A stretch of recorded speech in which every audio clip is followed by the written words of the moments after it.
बचपन से दिए गए संस्कार हमारा जीवन कैसे बनाते हैं।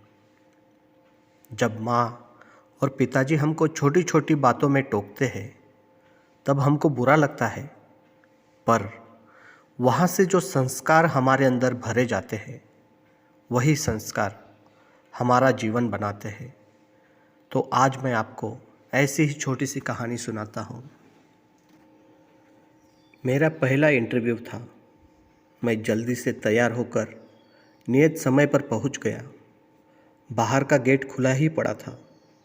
मैंने गेट बंद किया और अंदर गया। ऑफिस के सामने जाते ही मुझे माँ की बात याद आ गई कि बेटा, अंदर आने से पहले पाँव झाड़ लिया करो। तो मैंने फुटमैट देखा। फुटमैट थोड़ा खिसका हुआ था, तो मैंने उसे सही जगह पर रखा और पाँव पोंछे और भीतर गया। एक रिसेप्शनिस्ट बैठी हुई थी। अपना इंटरव्यू लेटर उसे दिखाया तो उसने सामने सोफे पर बैठकर इंतज़ार करने के लिए कहा। मैं सोफे पर बैठ गया। उसके तीनों कुशन अस्त व्यस्त पड़े थे। आदत के अनुसार उन्हें ठीक किया। कमरे को सुंदर दिखने के लिए खिड़की में कुछ गमले और छोटे छोटे पौधे लगे हुए थे। उन्हें देखने लगा। एक गमला कुछ टेढ़ा रखा था, जो गिर भी सकता था। माँ की व्यवस्थित रहने की आदत मुझे यहाँ भी याद आ गई। धीरे से उठा, उस गमले को ठीक किया।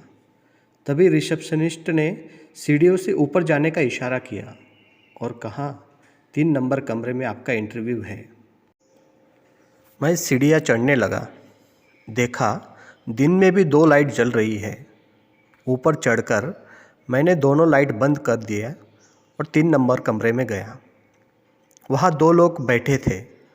उन्होंने मुझे सामने कुर्सी पर बैठने का इशारा किया और पूछा, आप कब ज्वाइन करेंगे?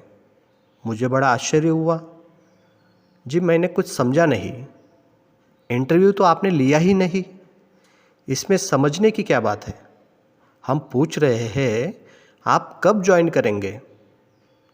वह तो आप जब कहेंगे मैं ज्वाइन कर लूँगा, लेकिन आपने मेरा इंटरव्यू कब लिया? वे दोनों सज्जन हंसने लगे। उन्होंने बताया, जब से तुम इस भवन में आए हो तब से तुम्हारा इंटरव्यू चल रहा है।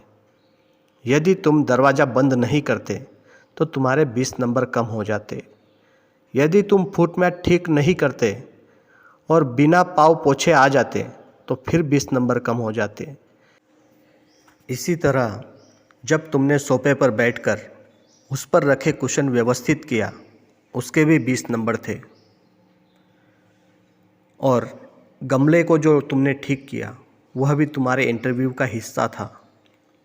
अंतिम प्रश्न के रूप में सीढ़ियों की दोनों लाइट जलाकर छोड़ी गई थी और तुमने बंद कर दी। तब निश्चय हो गया कि तुम हर काम को व्यवस्थित तरीके से करते हो और इस जॉब के लिए सर्वश्रेष्ठ उम्मीदवार हो। बाहर रिसेप्शनिस्ट से अपना नियुक्ति पत्र ले लो और कल से काम पर लग जाओ। मुझे रह रहकर माँ बाबूजी की एक छोटी छोटी सीखें जो उस समय बुरी लगती थी याद आ रही थी। मैं जल्दी से घर गया, माँ बाबूजी के पाँव छुए और अपने इस अनूठे इंटरव्यू का पूरा विवरण सुनाया।